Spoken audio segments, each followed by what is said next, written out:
Hello, I'm Johnny Cycles and welcome to another Commander Deck Tech. This month I'm highlighting a budget Ob Nixilis Captive Kingpin Aristocrat deck in which every card in the 99 is under $1. The Aristocrat archetype looks to sack creatures for value, specifically by draining our opponent one life at a time via cards like Blood Artist and Zulaport Cutthroat. And while this strategy was extremely effective in Standard way back when, it's a tough ask to deal 40 points of damage this way in Commander.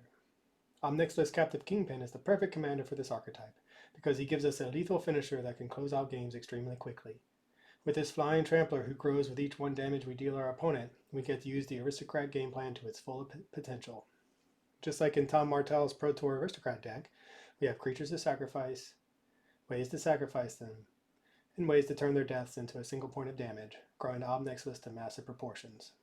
More importantly though, Ob Nixilis lets us diversify our pinging threats, allowing us to move away from sacking our own creatures for value, and instead dealing a single damage to our opponent in a variety of ways. We can play lands and deal 1 damage with either Jagged Barrens or Spitfire Lugak. We can gain life and deal 1 damage. We can drain a point of life whenever any permanent is sacrificed, or when any artifact hits the graveyard. We can deal a damage whenever we make a token, or sack 1, whenever a creature enters the battlefield, or leaves it.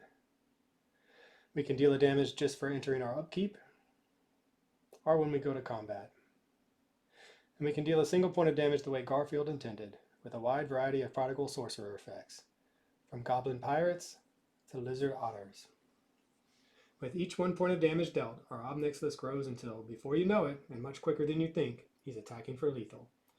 On average, even on a budget, I'd say I kill my opponents with 2 attacks from Ob Nixilis Captive Kingpin. That's 21 points of damage from a 4/3 in 2 turns. That means we're hitting our opponent for 1 a total of 17 times in 2 turns. How is that possible, you may be thinking? Here's how.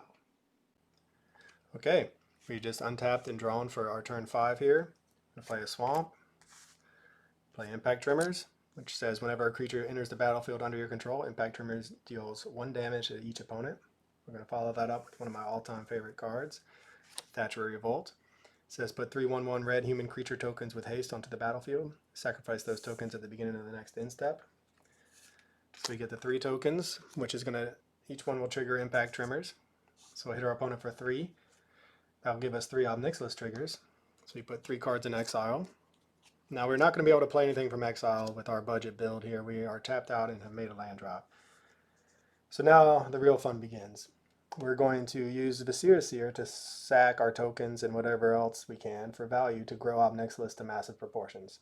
And we're going to stack our triggers in a way that we're going to scry first and then let the death triggers and the life gain triggers happen and then the Ob Nixilis triggers. Now, normally in a game when we're scrying, we probably want to put anything we would like to draw later on the bottom since we're not going to be able to cast it and we'll lose it to exile. But for the sake of this video, we'll just put everything on the top. So first we'll sack a human, scry. Get our Vengeful Bloodwitch Death trigger, which pumps our Ob Nixilis after it hits our opponent for 1. Now, Vengeful Bloodwitch also gains us a life, which will trigger Starscape Cleric that says whenever we gain a life, each opponent loses a life. So we exile the next card, Ob Nixilis grows. And then we'll repeat that process. Scry, leave on top, get a death trigger, get a life gain trigger, which will exile another card, and then we'll sack our last token, which will let us scry. We will then get the death trigger, whoops, and the life gain trigger. I'm running out of room over here.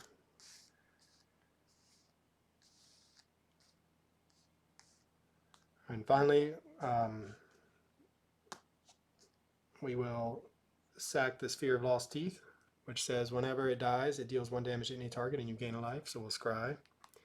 Leave on top, sacrifice it, get the death trigger, and then get the life gain trigger from Starscape Cleric, exiling the top card. Now that's going to give us an Ob Nixilis that is currently a 15/14. Now we still have our board set up for the same shenanigans on the next turn after we swing for almost lethal with our Ob Nixilis. But if we really, let's say it's later in the game, we've gotten 1 hit in with a 4/3 Ob Nixilis or something like that. We can go ahead and sack some of these creatures to grow the Ob Nixilis even more. So we can start by sacking the Starscape Cleric.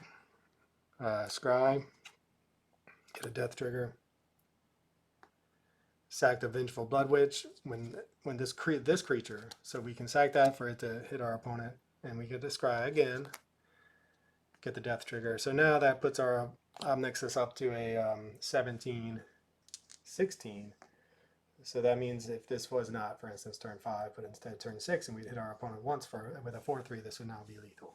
Of course, killing our commander is a surefire way to turn our deck from superpowered to woefully prosaic. But that's why we play ways to protect Ob Nixilis from targeted removal and sweepers. Sometimes playing a budget deck means underpowered or janky. Not with this deck, though our jank level is pretty high. Ob Nixilis is such a powerful commander when built around that it doesn't even matter that we're playing inexpensive commons and uncommons that don't get played basically anywhere else. So if you're looking for a budget-friendly synergistic pile of cards that are far, far greater than the sum of their parts, give Ob Nixilis Captive Kingpin a try. Or if you're like me and love the Aristocrat archetype, look no further. Ob Nixilis is the best Rakdos commander for the Aristocrats. For the full deck list and write-up, or if you want to see my non-budget build, check out cyclesgaming.com. As always, thanks for watching. I'll catch y'all on the next one.